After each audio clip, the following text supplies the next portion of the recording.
ಎಲ್ಲರಿಗೂ ನಮಸ್ಕಾರ. Myself Dr. Shantala R. M. I am a consultant dermatologist, venereologist and leprologist practicing at Shivamogga, Karnataka. Today I am going to discuss with you all about a common dermatological conditions in females. First thing I want to tell you all is whatever the skin problem, hair related problem or some nail related problem, you should consult a true expert, that is a dermatologist. You should go to a qualified dermatologist. So let us know what is the meaning of healthy skin. Healthy skin is a reflection of your healthy lifestyle, healthy mind, body and soul. So skin is the largest organ of the body which acts as a defense mechanism protecting all your internal organs. So let us know what is the meaning of healthy skin. So healthy skin is a healthy lifestyle. And what is healthy lifestyle? You should eat healthy, that is take a balanced diet which is rich in protein, vitamins and minerals, and you should exercise most days of the week. The exercise, whatever the moderate exercise you do, will increase the blood circulation and give the skin a more youthful appearance. And you should quit smoking and you should not drink alcohol. This will give you a healthy glowing skin. There is something called female and fairness. Female and fairness always go hand in hand in our country. Means female should be fair and fairness is nothing but female. That is not right. Okay. So according to me, beauty lies in the character, conduct and confidence in the life.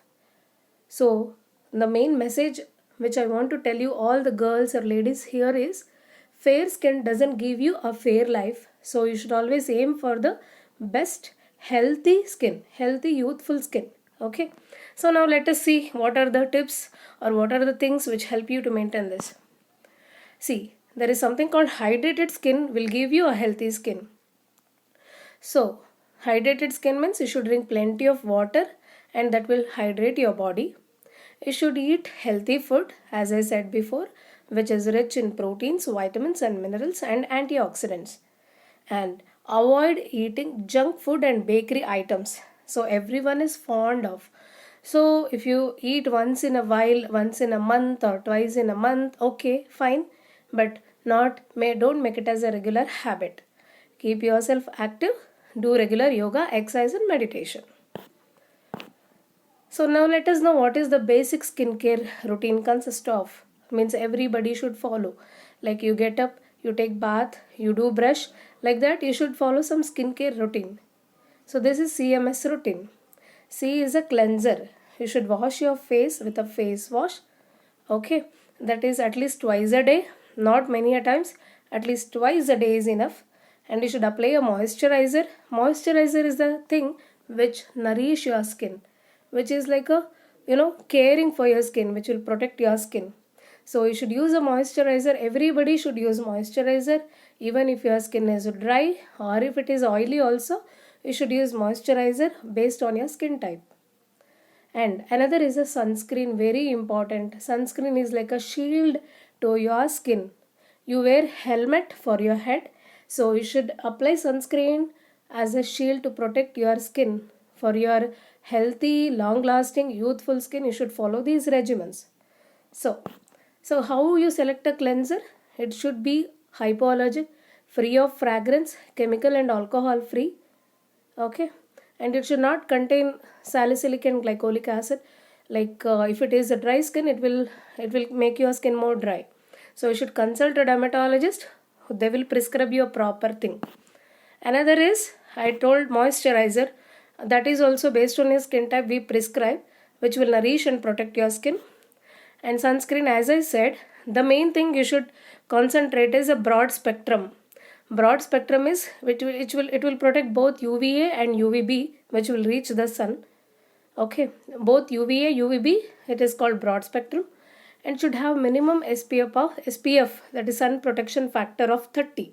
30 SPF means it will give you a protection of 96%. Okay, SPF 15 will give you a protection of 93. And SPF 50 will give you 98 to 99% sun protection.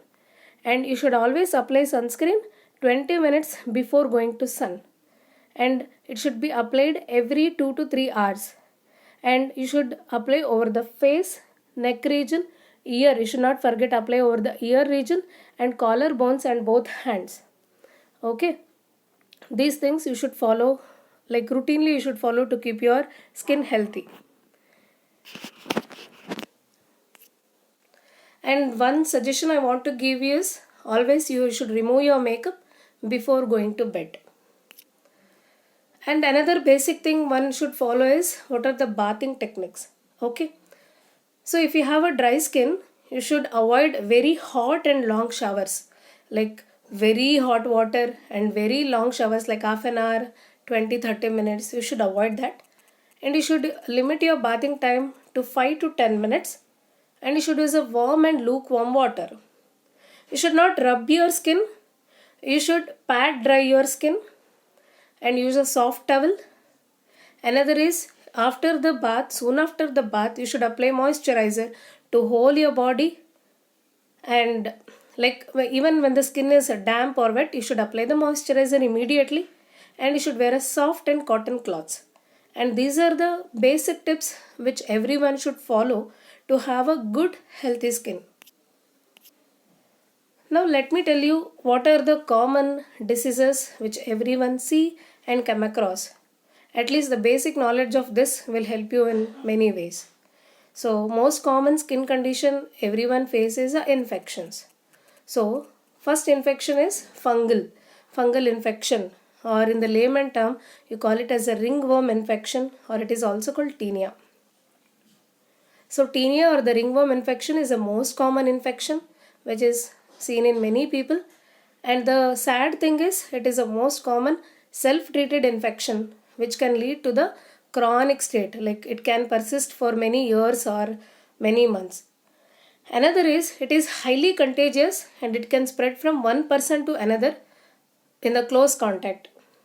Why it is called ringworm? See, in this picture you can see it look like a round lesions.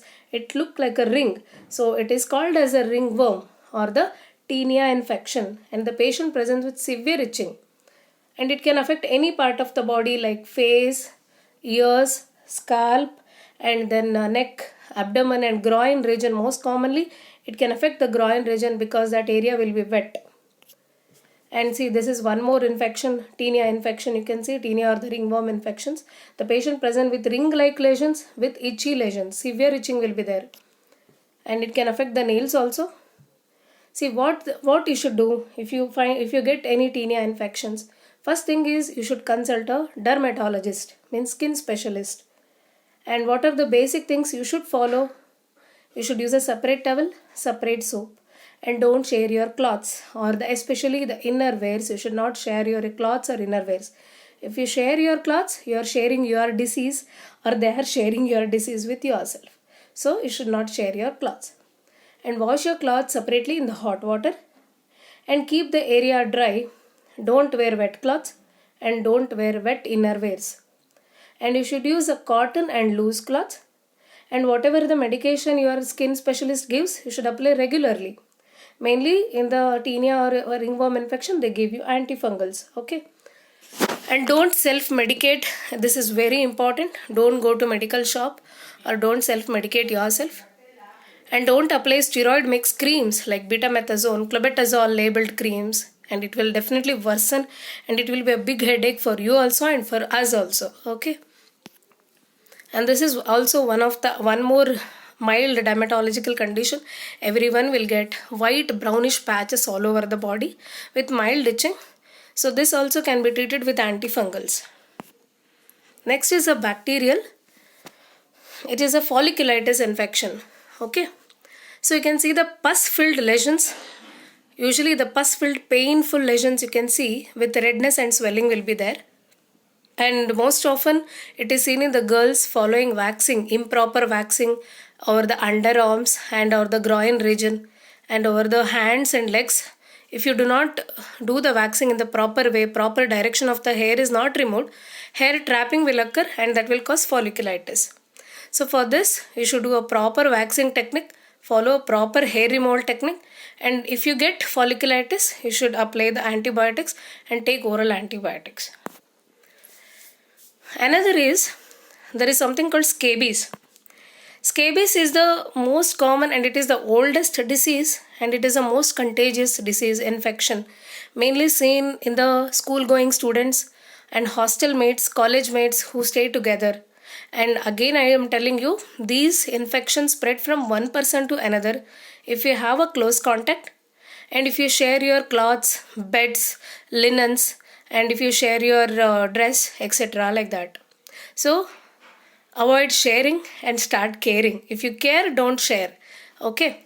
So if there is a poverty, like staying together, crowded people living together, inadequate hygiene, these causes infection or infestation. It is called infestation. Okay. Mainly the patient present with severe itching with these type of lesions, like this round lesions with itchy lesions mainly in the web space of the hands, and also in the groin region, axilla region, around the umbilicus. These type of itchy lesions can be seen. These are more itching, especially in the night. If you find these lesions in many people in the house or in the hostels, you should consult a dermatologist and take proper precautions. Okay.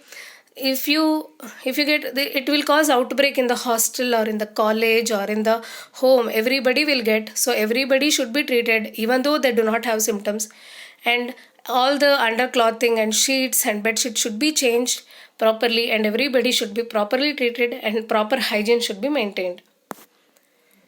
So these are about common infections which we come across. Next thing is psoriasis. Psoriasis is not an infection. It won't spread from one person to another person. So it is one of the autoimmune disorder with many, like it will go and come and go and come, like that. So there are many causes for this, like genetic factor, environmental factor, familial factors, lifestyle changes. So it is not life threatening, means it won't kill you, but the long term and the chronicity of the disease will affect you mentally, psychologically, because it is cosmetically unacceptable sometimes. So you can see itchy scaly lesions like this. You can see the scaly lesions here, and sometimes they're itchy also sometimes over the scalp and over the body, etc. So when you get these lesions, there can be other lesions also which mimic like this. So you should consult a proper dermatologist and take proper treatment.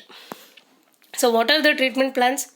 As I said, healthy lifestyle, regular and proper treatment, creams are there, and apart from creams, if it is severe, there is something called light therapy can be given.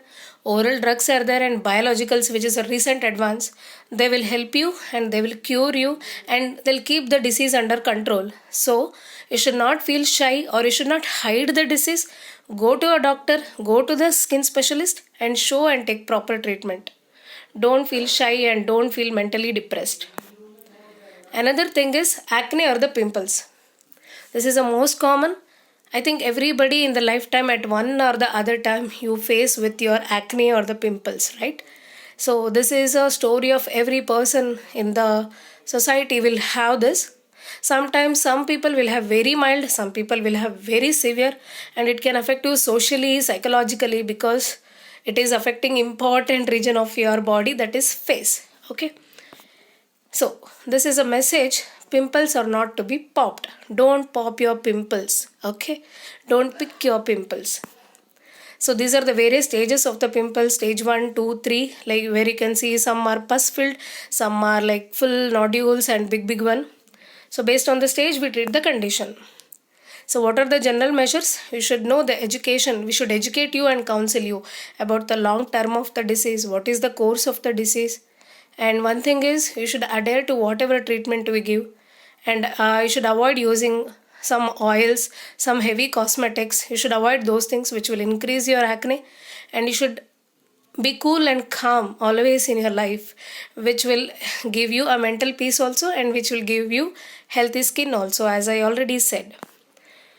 And some people think because I don't wash face many a times I get acne, and because I wash many times I get acne. No, these are the some misconception we have. And like use of like because you have got acne, start cleansing scrubbing and like rubbing the face, that will increase your pimple. So you should not do those things. Your skin is a very sensitive, so you should not keep rubbing or cleansing or scrubbing. You should not do all those things which will increase your skin problems. Okay, always go to a doctor and take proper treatment. So these are the various treatment techniques and treatment creams we give for acne. So again I said, acne if neglected, if popped or picked, it can cause acne scar. So once acne scar happens, it is very difficult to treat and can be a permanent also. It can be a permanent mark of your skin. So don't let the acne scar hamper your self-esteem. So if as soon as you get acne, go to a doctor and apply proper creams and don't make it long lasting. Okay. Next is a melasma. Melasma is also most common skin condition and mainly seen in the females. It is also seen in males and mainly seen in the females. Okay. So this is a case of melasma. I think many of you who are sitting here may have or may seen the condition, and there it is also most common self-treated condition, that is going to medical shop or listening to your neighbors, and whoever gives some creams you start applying, and that will increase the condition. So this can be familial, like genetic, or it can be because of excess sun exposure, it can be because of stress, it can be because of some hormonal variation, because it is most commonly seen in the post-pregnancy condition. So if you have this condition, go to your dermatologist and take proper treatment. We treat this with sun protection measures, and we give skin lightening creams, and we treat with other modalities of treatment. So don't neglect and don't self-treat. Go to a dermatologist. Another is a tattooing. What is a tattooing? So tattooing is like, it is there since ages and cultures.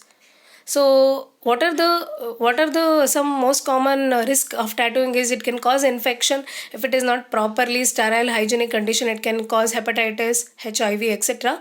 It can cause keloid scars, and so sometimes people in the josh, they will have one tattoo, and after some time they feel like not having it, and they want to remove it. So if you have that type of condition, you have to excise, you have to remove the tattoo, or some laser therapy will help you in removing. Sometimes, see, these are the complications you see with a tattoo. So you can see the infection. Sometimes the granuloma will occur, means a tattoo will grow big, and it can cause allergy and reactions. So I always suggest you not to go for a tattoo, and if you are too much interested, go to a proper person who does it, and you should not change your mind to remove it. Next is, this is a nutritional deficiency. As I said, you should have a good food with a good nutrition which is rich in vitamin A, C, E. This is a first picture which is showing deficiency in vitamin A causing this condition, and second picture is showing deficiency in vitamin B12 which cause pigmentation over the knuckles and hands and over the gum area. So you should have a healthy proper diet. Another is vitiligo. Vitiligo is an acquired and progressive skin pigmentation. Okay, this is where in this condition there is a degeneration of melanocytes. What are these melanocytes? That will give you a color to your skin. Okay, if you have less melanocyte, you will be white. If you have more melanocyte, you will be dark. If there is no melanocyte, there will be this white color patch. Okay, one thing is, it is not contagious, it is not curse, it is not a disease at all. So this is the most common. You have seen many people suffering from vitiligo. These are the various vitiligo spread areas. See, don't let the white patches cause you darkness. Okay, it can be treated successfully by regular and long-term treatment. And don't let the vitiligo affect your confidence. And vitiligo is just a change in color, man. So it is nothing else. It's just a change in color, absence of melanocytes. So don't lose your confidence, and don't think that, oh, my life is ended. So we have many treatment modalities, like again we have creams and oral medications, light therapy, surgical modality like grafting and camouflage and tattooing, and mainly psychologically you should be strong, and whatever your friends or family member, they should give you moral support. Another is dark circles, or it is also called periorbital melanosis. So dark circles is mainly because of these reasons, like genetic stress, and the lack of sleep and exposure to the sunlight and using more of mobiles and computers nowadays, and allergy, rubbing the eyes, and smoking and alcohol. So here also we have various treatment modalities. Mainly you should have a good sleep, good diet, and if you have some refractive error correction you should do. And we have under eye creams, and if it is a loss of fat pad, there is something called fillers will help you. Another is try or stretch marks. So stretch marks are there. What is the main cause? It is because of sudden weight gain or sudden weight loss, what you do in your practice and in your lifestyle. Another is steroid abuse. Topically, they start using applying some steroids, and maybe orally also you take some steroids for long term without our suggestion. That can also cause you stretch marks. So these also have various treatment modalities like topical creams to surgical modality, lasers, and other techniques. Contact dermatitis. See, what is contact dermatitis? Contact is means contact with some skin products. Like in women, most common cause of contact dermatitis is jewelry, because women are fond of jewelries, which is like artificial jewelry which is rich in nickel, and watch, bracelet, etc. And bindi or kumkum dermatitis, hair dye dermatitis, sometimes cosmetic dermatitis. Like this, you can see in this girl who is having ear, because of the nickel she is having earring allergic dermatitis because of the again nickel in the belt. And this is also nickel in nail polish, nail polish. And this is bindi or kumkum dermatitis. This is because of some rudraksha beads there is an allergy. Okay, so if you come across or if you face these things, you should stop, avoid the contact with those agents, so that will decrease your allergy. And you should, if you have that, you should consult a dermatologist who give a proper treatment. So these are the some common skin conditions which we see and which you come across. So these are the basic things and basic precautions or precautionary measures or general measures which I have told you. Now let us move on to hair. So hair is like everybody wants a healthy, long, and very good looking and very strength hairs. So as I told you about skincare routine, you should also follow some good hair care routine. So what are the hair care routine I want to tell you is, you should use a gentle shampoo, like not harsh or the rough shampoo, gentle shampoo which will nourish your hair. And you should use conditioner. Conditioner also will nourish your hair. And weekly hair mask you can follow. And again, for healthy skin, again healthy hair, healthy life, you should follow a good diet which is rich in vitamin B complex, vitamin D, iron, protein, and minerals like zinc, copper, magnesium, and selenium will give you a good hair. So this is the hair care do's and don'ts which you follow. You should use conditioner after every shampoo. You should avoid using hot tools, like for drying and all. If you use hot tools, hot damage like heat damage will occur for your hair. And you should use a proper hair care products for your which suit your hair. And you should not dry your hair by rubbing a towel. You should not dry by rubbing also will damage the wet hair. And do not brush hair while it is wet. Use long lasting don't use long lasting hold product. You should not use like much coloring and some gels, etc. So what are the causes of hair fall? One is a telogen effluent. So telogen effluent means like after stressful event like surgery, or after your like pregnancy, delivery, after post delivery, or after your like fever and some severe disease, there is a sudden loss of hair fall. That is called telogen effluent. Another is androgenetic alopecia, that is female pattern hair loss. See, in this there is a patterned hair loss. In the male we call it as baldness. There is something called bald in the males. In the female there is a increased gap in the central region. Okay. Another is alopecia areata. In this you can see the patchy loss of hair. There is a patch loss of hair. Okay. These are the most common causes. As I said, lack of proper nutrients in the diet. Like if you do not eat healthy food, like if there is a food deficiency of vitamin B complex, mainly B complex and vitamin D, and iron. See, anemia. If your hemoglobin is less than 12 or less than 10, and especially serum ferritin, and protein, deficiency of protein and minerals. So that will increase your hair damage. Okay. And mechanical damage like hair brushing, chemically bleached hair, excessive use of heat styling product, and excess exposure to sun rays and hard water, that will cause damage to your hairs. And most common everybody face, and everybody here they face, is a dandruff. So what is a dandruff? So dandruff means you get greasy scales or the flakiness in your hairs, mainly affect the scalp like that. And it is, if it is a severe, it is called seborrheic dermatitis. If it is a mild, it is called dandruff. So you can see this condition. So there is some misconception again. It is caused by poor hygiene, but it is caused by overgrowth of fungus that is naturally present in the scalp. See, if you do oiling, it cannot cure dandruff again. There is a greasy scales present. If you find dandruff with a itchy scalp and more scales, you should consult a dermatologist. They'll give you the anti-dandruff shampoo, that is mainly which contain ketoconazole, zinc pyrithione, cyclopyrox and lotions. Another is hirsutism. Hirsutism is, see, now we discussed about hair fall, and hirsutism is excess growth of hair in the body, like male distribution areas. Like if the patient finds excess growth in the beard region, like in the beard region, chin region, upper lip region, breast region, etc., then again you should consult a doctor. If there is hormonal variation, if there is some PCOS, that is polycystic ovarian disease, if there is increase in androgens, that will increase your excess growth of hair.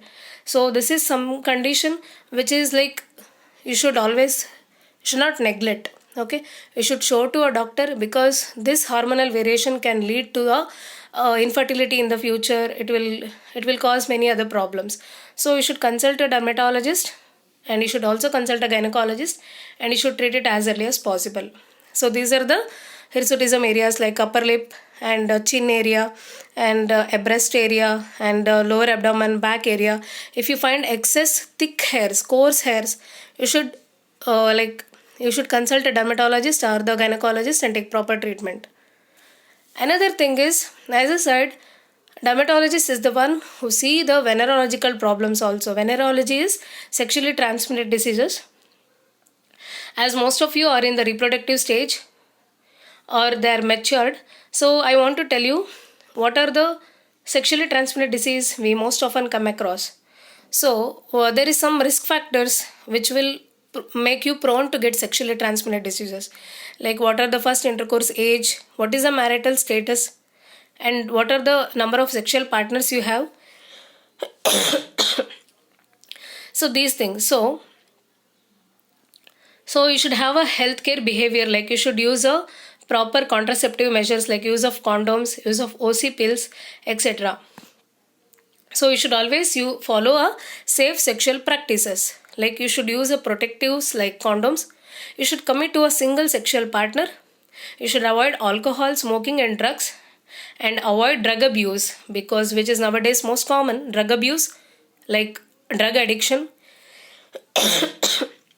And you should follow proper sexual practices, like stick to a single sexual partner, and you should follow proper and safe sexual practices. And one message which I want to always tell is, say no to the over-the-counter fairness and anti-itch creams. Like go to a medical shop and you tell them, I want to become fair, give some cream.